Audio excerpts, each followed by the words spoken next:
আল্লাহকে খুশি করার দোয়া, যেই দোয়া পড়লে আল্লাহ তাআলা আপনার প্রতি খুশি হয়ে যাবেন।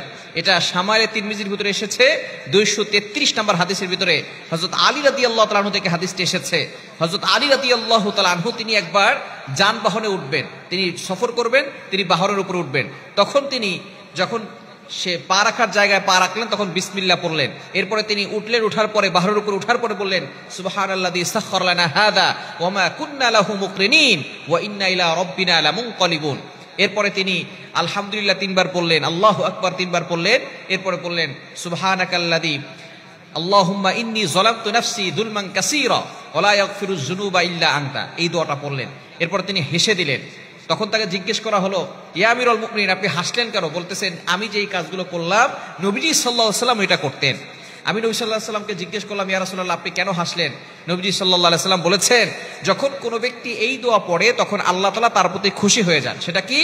রব্বিগফিরলি যুনুবি, আল্লাহ আপনি আমার অপরাধ ক্ষমা করে দেন। ইন্নাহু লা ইয়াগফিরুয যুনুবা ইল্লা আনতা, কারণ আপনি ছাড়া কেউ আমাদের গুনাহ ক্ষমা করতে পারবে না। যখন কোনো বান্দা এই দোয়াটা পড়ে রব্বিগফিরলি যুনুবি, রব্বিগফিরলি যুনুবি, আল্লাহ আমার গুনাহ ক্ষমা করে দেন, আল্লাহ আমার গুনাহ ক্ষমা করে দেন, তখন আল্লাহ তাআলা ওই বান্দার প্রতি খুশি হয়ে যান। সুবহানাল্লাহ বিহামদি। কারণে মাজিদের আপনি কল্পনা করতে পারছেন, যদি আপনি এতটুকু পড়তে পারেন রব্বিগফিরলি যুনুবি, শামাইলে তিরমিজি 233 নম্বর হাদিস, অন্যান্য হাদিসের কিতাবের ভিতরে হাদিসটি এসেছে। হযরত আলী রাদিয়াল্লাহু তাআলা আনহু জানিয়ে দিয়েছেন রব্বিগফিরলি যুনুবি, এটা আপনি দৈনিক 100 বার করে পড়বেন। আল্লাহ পাক রব্বুল আলামিন আপনার প্রতি স্যাটিসফাই হয়ে যাবেন, সন্তুষ্ট হয়ে যাবেন।